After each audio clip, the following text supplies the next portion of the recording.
Close your eyes for a second and imagine it's 1954.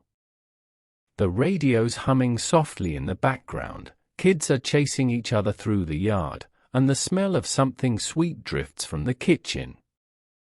Back then, dessert wasn't just about sugar, it was about home, comfort, and the feeling that no matter how hard the week had been, everything ended on a sweet note. The 1950s were a golden age for American desserts, a time when every church potluck, Sunday dinner, and neighborhood gathering had a homemade treat waiting at the table.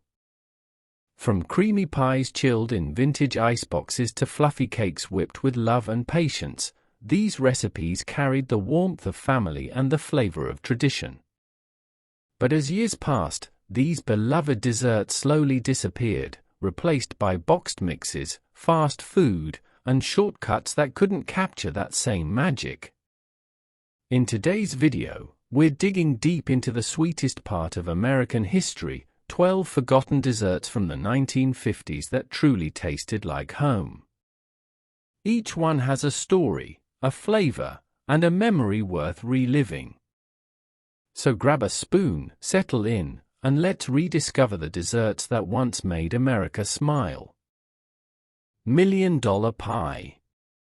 If there was ever a dessert that perfectly captured the spirit of the 1950s, it was the $1 Million Pie, a no-bake wonder that tasted like luxury during a time when every dollar counted. Despite its glamorous name, this pie was born out of pure simplicity. Housewives across America made it using pantry staples, crushed pineapple, sweetened condensed milk, coconut, pecans, and a swirl of whipped topping, all nestled inside a buttery graham cracker crust. It didn't need an oven, just a bit of patience and a whole lot of love. The recipe first appeared in the mid-1950s, popularized by roadside diners and church cookbooks, where it was celebrated as the pie that made you feel rich, even if you weren't. Its bright, tropical flavor brought a touch of paradise to post-war America, when canned fruit and convenience foods were symbols of progress. Every bite told a story of backyard barbecues, Tupperware parties, and mothers who wanted to serve something special without spending hours in the kitchen. It was creamy, tangy, and irresistibly sweet, the perfect finish to a Sunday meal shared with family and friends. Today, the $1 Million Pie is a forgotten gem, rarely seen, but deeply remembered by those who grew up with it. Its charm lies not just in its flavor but in its heart, a dessert born from creativity, community, and the quiet pride of homemakers who could turn simple ingredients into something truly golden. So as we taste our way through America's forgotten desserts, this humble pie reminds us, sometimes, the richest things in life don't cost $1 million at all. Blueberry Boy Bait. Now, this next dessert has one of the most charming names in all of 1950s baking, Blueberry Boy Bait. It sounds playful, even flirty, and that's exactly what it was meant to be. This soft, buttery coffee cake, speckled with fresh blueberries and sprinkled with sugar, became a nationwide favorite after a teenage girl entered it in the Pillsbury Bake Off in 1954. Her secret? She said it was so good, it could bait any boy. And honestly, it worked. The dessert was tender, golden, and bursting with juicy blueberries that sank slightly into the batter, creating sweet little pockets in every bite. Its texture was somewhere between a cake and a coffee bread, light enough for breakfast, sweet enough for dessert. Families made it on weekends, packed it for picnics, or served it warm with a scoop of ice cream after dinner. But beyond the clever name, Blueberry Boy Bait represented something deeper, the optimism and youth of post-war America. The 1950s were all about home kitchens filled with laughter, new beginnings, and recipes that made people smile. Every slice of this cake carried that same cheerful energy. Over the years, though, the recipe quietly slipped into history, replaced by prepackaged muffins and frozen desserts. Yet, for those who remember, Blueberry Boy Baked still holds a special place in the heart, not just for its flavor, but for the story it tells. It was the taste of young love, small-town bake sales, and the pure joy of sharing something homemade. So as we turn the page on another forgotten dessert, remember this one, a sweet reminder of a time when baking was an act of affection, and a simple cake could make someone fall in love. Grasshopper pie. Few desserts capture the playful spirit of mid-century America quite like the grasshopper pie. Despite its name, there are no insects involved, just a cool, minty, chocolate dream that became the pride of 1950s dinner parties. Born from the era's fascination with colorful cocktails, this pie took its name from the popular grasshopper cocktail, a mix of crème de menthe, crème de cacao, and cream. Someone, somewhere, decided to turn that drink into dessert, and the rest was delicious history. The pie featured a silky mint green filling, usually made from whipped cream, marshmallows, and crème de menthe, poured over a dark chocolate cookie crust. The contrast, minty lightness on top of rich chocolate, made it unforgettable. It was often chilled in the fridge until perfectly set, then garnished with chocolate shavings or a dollop of whipped cream. In the 1950s, serving grasshopper pie meant you were stylish, modern, and a little daring. It symbolized sophistication at a time when entertaining at home was the height of social life. Women's magazines called it the perfect pie for a bridge club or cocktail evening. Its vibrant color made it pop on every table, a conversation piece as much as a dessert. But as the decades passed and the cocktail culture faded, grasshopper pie slipped quietly off the menu. Today, it's a nostalgic taste of a time when even desserts had flair, sweet, creamy, and cool with a kick of mint. Every bite takes you back to that atomic age optimism, when people believed the future was bright, dinner parties sparkled, and dessert was more than just food, it was fashion. Ozark pudding. Hidden deep in the heart of the American Midwest was a dessert so simple, yet so comforting, it became a symbol of home itself, Ozark pudding. Despite the name, it isn't really a pudding at all, but a dense, fruit and nut custard cake that came straight from old Southern kitchens. It became famous in the early 1950s after a surprising boost. It was reportedly one of President Harry Truman's favorite desserts, loved by his wife, Bess, who was from Missouri's Ozark region. Ozark pudding was the kind of dessert that didn't need fancy ingredients. It was made from chopped apples, sugar, eggs, butter, and plenty of pecans, ingredients most families already had in their pantries. Once baked, it formed a crisp, caramelized top with a soft, custardy center, tasting like autumn and nostalgia in every bite. This humble dish reflected the values of its time, thrift, warmth, and togetherness.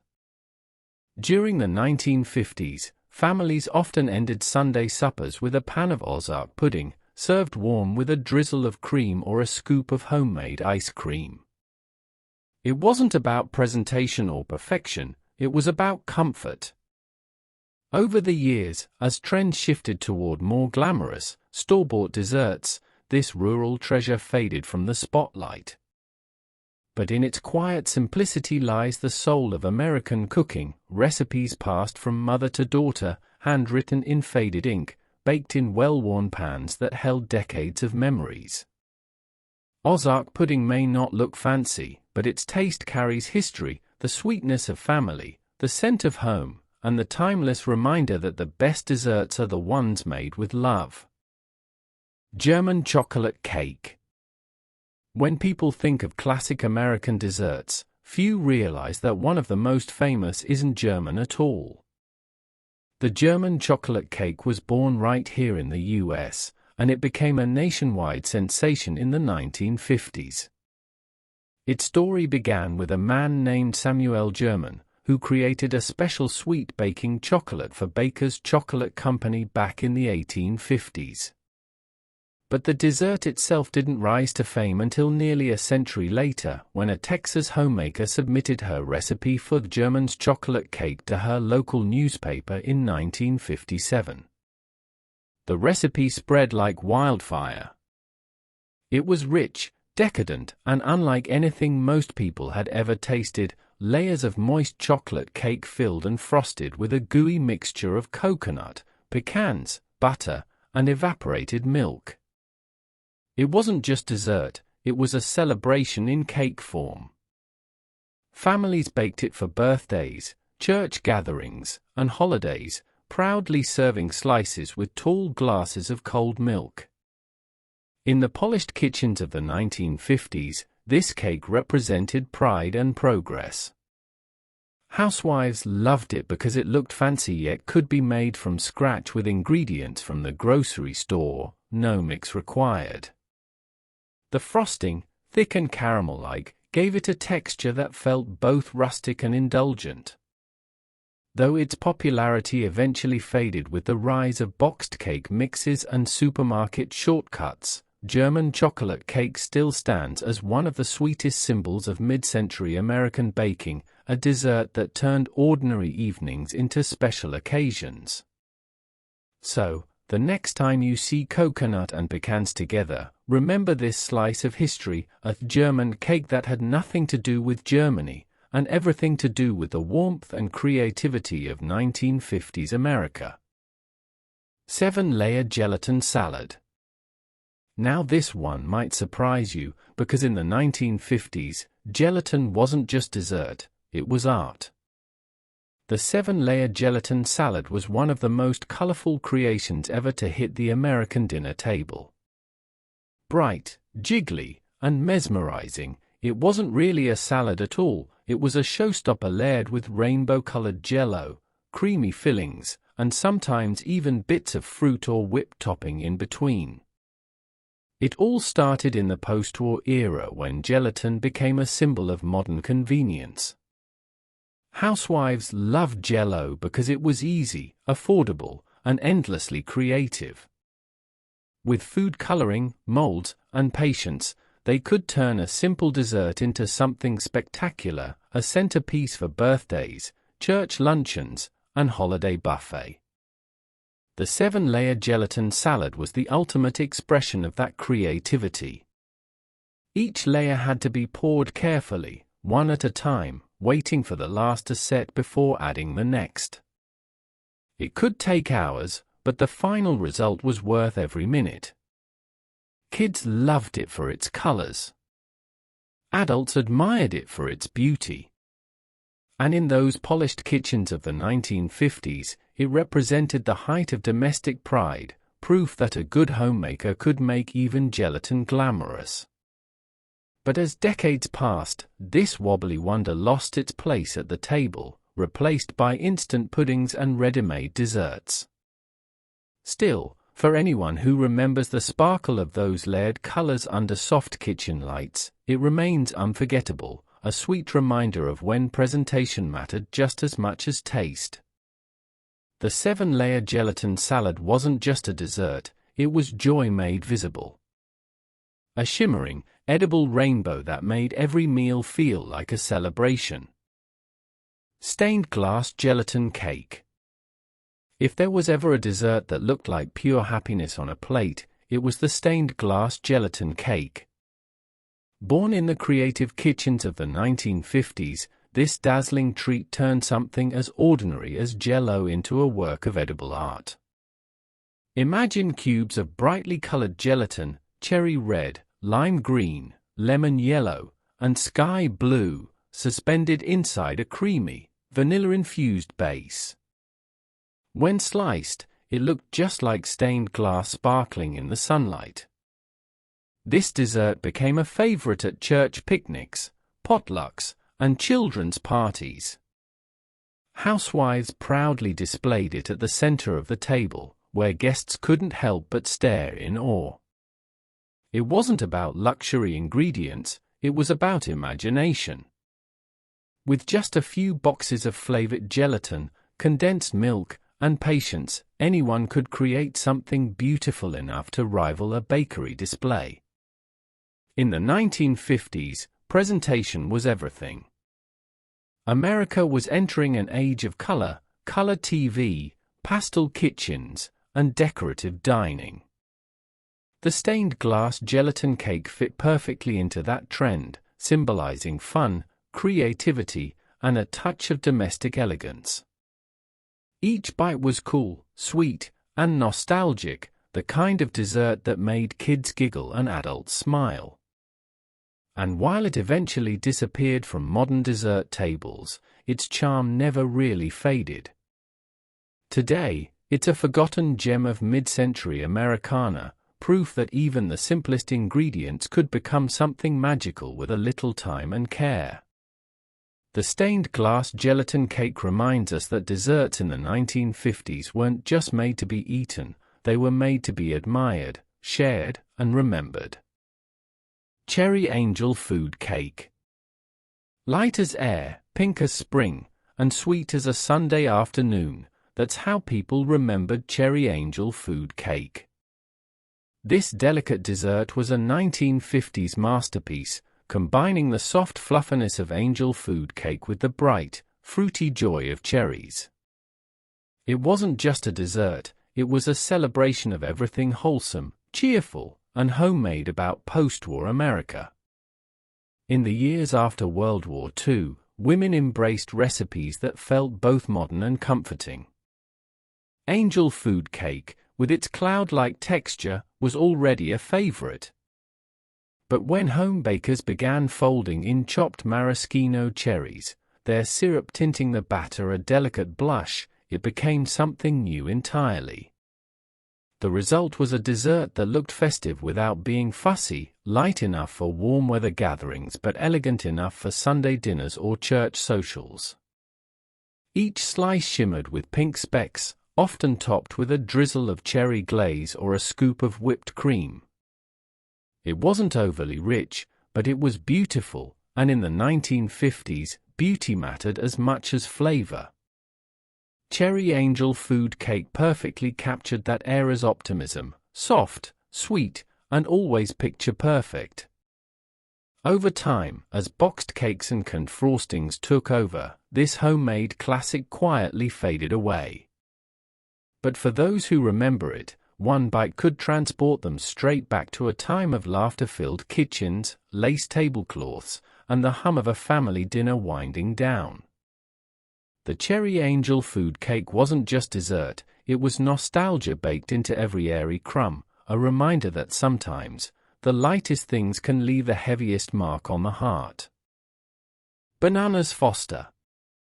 If the 1950s had a dessert that truly dazzled, it was the fiery spectacle known as Bananas Foster.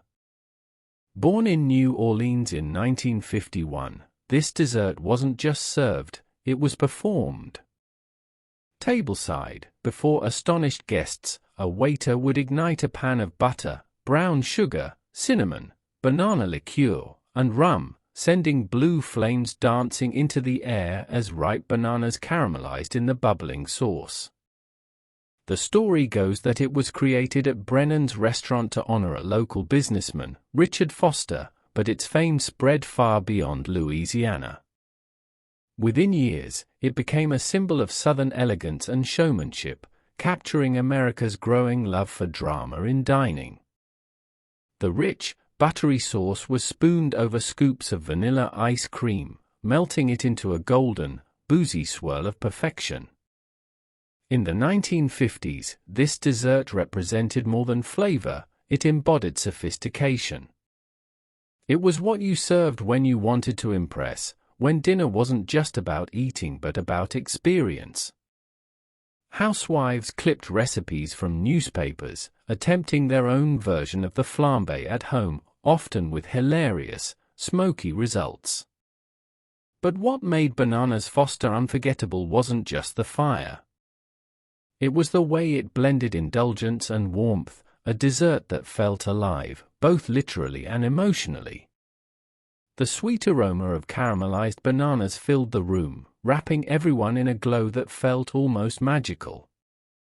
Though its popularity has dimmed over the decades, Bananas Foster remains one of America's most legendary creations, a reminder that in the golden age of dining, dessert could still make hearts race and eyes widen.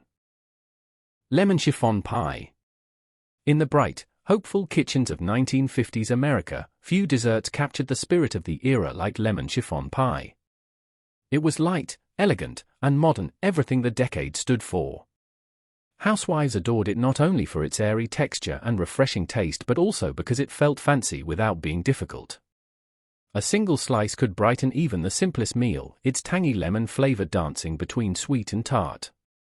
The story of lemon chiffon pie began a bit earlier, in the 1920s, when a Los Angeles baker named Harry Baker invented the chiffon method, blending beaten egg whites into a rich batter to create an impossibly light texture. But it wasn't until the 1950s that this dessert became a national sensation. Magazines like Better Homes and Gardens and Ladies' Home Journal featured it in glossy spreads, calling it the dessert that floats. Made with fresh lemon juice, zest, whipped eggs, sugar, and a crumbly graham cracker crust, lemon chiffon pie was the taste of sunshine on a plate. It was chilled to perfection and topped with a soft cloud of whipped cream, a cool contrast to the zesty filling below. Families loved it for summer gatherings, Sunday dinners, and any moment that deserved a little celebration. Over time, this pie became a fading memory, replaced by frozen lemon bars and boxed pudding mixes. Yet, the charm of lemon chiffon pie endures, not just for its flavor but for what it symbolized: lightness, grace, and the belief that homemade desserts could be both simple and extraordinary. Every bite carries that same mid-century optimism, a sweet, citrusy whisper from a time when America's kitchens were filled with laughter, sunshine, and the soft scent of something baking just for you. Coconut cream pie. Few desserts feel as timeless or as comforting as the silky, old-fashioned coconut cream pie. In the 1950s, this pie wasn't just a treat, it was a promise of home. Served at diners, church socials, and family gatherings, it was the kind of dessert that made people linger a little longer at the table, savoring every creamy bite. The magic began with a flaky, homemade crust, golden and buttery, baked to perfection. Then came the luscious coconut custard filling, a smooth mixture of milk, sugar, eggs, and shredded coconut cooked until thick and velvety. It was poured into the crust and crowned with a mountain of whipped cream, dusted generously with toasted coconut flakes that added just the right crunch. Every bite was cool, creamy, and kissed with nostalgia. In an era when processed foods were becoming trendy, coconut cream pie stood as a bridge between old and new, simple enough for the modern homemaker, yet rich with traditional flavor. Recipes appeared in mid-century cookbooks and on the backs of pudding boxes, each one slightly different but equally loved. This pie had presence. It wasn't loud or flashy like gelatin desserts, it was quiet, confident, and deeply satisfying. Its sweetness was gentle, its flavor pure comfort, the kind of dessert that reminded people of Sunday dinners, handwritten recipes, and moms in crisp aprons pulling pies from the oven. Though it's often overlooked today, the coconut cream pie remains a taste of Americana, smooth, sweet, and steeped in family tradition. It's proof that sometimes, the simplest recipes create the most lasting memories. Every slice feels like a hug from the past, soft, warm, and filled with the flavor of home. Pineapple upside-down cake. If there's one dessert that instantly transports you back to the cheerful glow of the 1950s, it's the pineapple upside-down cake. With its golden caramel glaze, sunny pineapple rings, and bright red cherries shining like jewels, this cake was a true showpiece of mid-century America. Every family had their version, baked in heavy cast-iron skillets or shiny aluminum pans, proudly served warm from the oven as guests gathered around. The magic began with butter and brown sugar melting together to form a sticky, sweet caramel base. Sliced pineapples were carefully arranged in perfect circles, each crowned with a cherry. Then, a light vanilla cake batter was poured on top and baked until the edges turned crisp and the sugar bubbled up through the fruit. When flipped out of the pan, it revealed a glossy, picture-perfect top, a dessert that practically smiled back at you. In the 1950s, pineapple upside-down cake represented everything joyful about the era. It was colorful, crowd-pleasing, and easy to make using canned pineapple, a symbol of modern convenience and tropical flair. Housewives loved it because it looked fancy with little effort, and kids adored its sweetness and playful appearance. This cake wasn't just dessert, it was nostalgia baked into every slice, the centerpiece of birthday parties, potlucks, and summer picnics. Even the name carried charm, reminding everyone that sometimes the best things come from turning the world upside down. Though it faded from everyday tables, one bite can still bring back the laughter, the warmth, and the sunshine of a simpler time when desserts didn't just taste good, they felt good. And that's the beauty of pineapple upside-down cake, a sweet, caramel-kissed memory of when life and baking were just a little bit brighter.